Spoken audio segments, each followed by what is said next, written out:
Hai sobat pahlawan, siapa yang siap menyelami babak kelam dan berintrik dari One Punch Man bab 86? Bersiaplah karena kekacauan mulai tercium dan kita akan melewati tiap detiknya. Tetap bersama kami karena di bab ini garis antara pahlawan dan ancaman mulai memudar.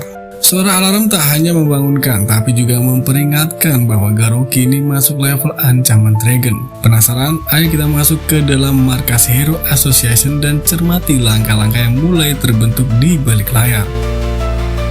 Di ruang rapat Hero Association yang penuh ketegangan, para petinggi tengah sibuk memperdebatkan satu hal penting, penetapan tingkat bahaya Garou. Setelah berbagai laporan dan analisa, akhirnya keputusan bulat pun diambil. Garou kini resmi dinyatakan sebagai ancaman level Dragon. Sebuah level yang menandakan bahaya luar biasa dan potensi kehancuran yang sangat besar.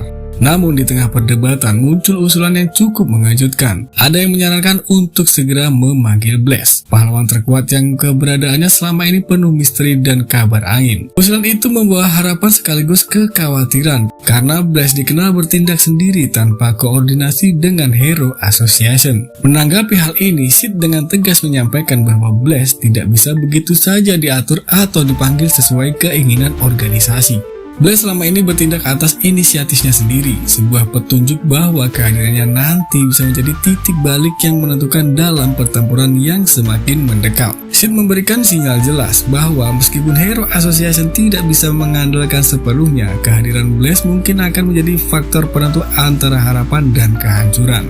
Ini membuka ruang misteri dan ketegangan yang membuat siapapun yang mendengar rapat itu menyadari bahwa badai besar sedang mengintai. Di tengah hiruk-pikuk persiapan menghadapi ancaman yang semakin besar, tekanan dari para donatur mulai terasa berat. Narinki, salah satu donatur utama Hero Association, tampak gelisah dan cemas. Kekhawatirannya bukan tanpa alasan, karena putranya tengah berada dalam bahaya besar akibat konflik yang sedang berlangsung. Namun di balik kegelisahan itu, Sekingar tampil dengan ketegasan yang menenangkan. Ia meyakinkan Narinki bahwa putranya pasti akan diselamatkan, dengan tekad yang kuat untuk memastikan keselamatan keluarga dan masa depan mereka. Percakapan mereka bukan sekedar soal rasa cemas, tapi juga menggambarkan bahwa setiap pihak, baik pahlawan maupun para donatur, memiliki agenda dan kepentingannya masing-masing yang kadang saling bertabrakan. Sementara itu, Sekingar bersama dengan beberapa pahlawan kelas S ternama seperti Supraloy Darkseid, Big God, dan Tatsumaki mulai merumuskan strategi dan persiapan yang matang untuk menghadapi pertempuran yang tak terelakkan. Di tempat terpisah, Shield Emperor sibuk dengan tugasnya sendiri, melacak dan mencari lokasi markas besar Monster Association.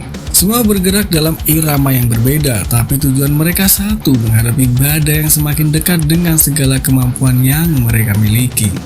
Setelah berhari-hari melakukan pencarian penuh resiko, Kamikaze dan murid-muridnya akhirnya kembali ke markas dengan langkah berat. Wajah-wajah mereka menunjukkan kelelahan sekaligus ketegangan yang tak bisa disembunyikan. Namun sambutan yang mereka terima justru menimbulkan gelombang konflik baru. Sweet Mask, sosok pahlawan yang dikenal dengan prinsip keras dan standar moral tinggi, langsung menyampaikan penolakannya dengan tegas atas keputusan Kamikaze untuk membawa para muridnya ke zona berbahaya. Ketegangan pun terasa kental di udara, bukan hanya soal strategi perang, tapi juga tentang dilema moral yang melanda para pahlawan. Di satu sisi ada keinginan kuat untuk melindungi generasi penerus dan memastikan keselamatan mereka. Namun di sisi lain ada kebutuhan tak terelakkan untuk menghadapi ancaman yang semakin mendekat dengan segala resiko yang ada. Perdebatan antara Kamikaze dan Sweet Mask membuka pintu ke pertanyaan lebih dalam. Sejauh mana seorang pahlawan harus mempertaruhkan nyawa orang lain demi sebuah misi? Dan di mana batas antara keberanian dan keegoisan? Di sisi lain, puri-puri prisoner mulai perjalanannya menuju ACT, siap menghadapi segala tantangan yang menanti. Semangatnya yang besar dan keberaniannya yang tak tergoyahkan menjadi kekuatan penting dalam persiapan menghadapi ancaman yang semakin nyata.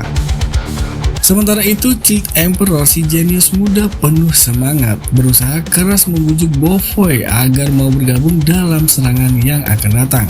Namun sang ilmuwan yang terkenal dengan sikapnya yang dingin dan penuh rahasia menolak dengan tegas ajakan tersebut. Penolakan ini bukan hanya menunjukkan sikap individualitasnya, tapi juga menimbulkan rasa penasaran.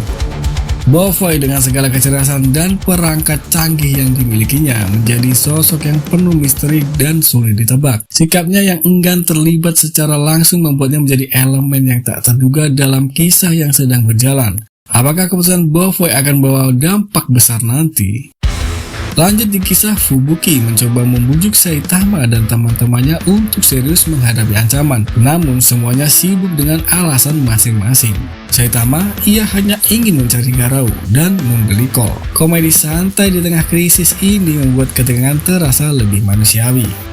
Bab 86 baru saja mengakhiri cerita dengan catatan misterius. Siapa sebenarnya yang akan datang? Akankah Blaze turun tangan? Dan bagaimana nasib Garou yang sudah dinilai level Dragon? Semua masih mengambang. Sampai jumpa di video kami selanjutnya. Teman-teman jangan lupa like, subscribe, dan komen siapa kira-kira yang bakal muncul duluan, Saitama atau Blaze. Tetaplah menjadi pahlawan dalam cerita kalian sendiri. Sampai jumpa di video berikutnya.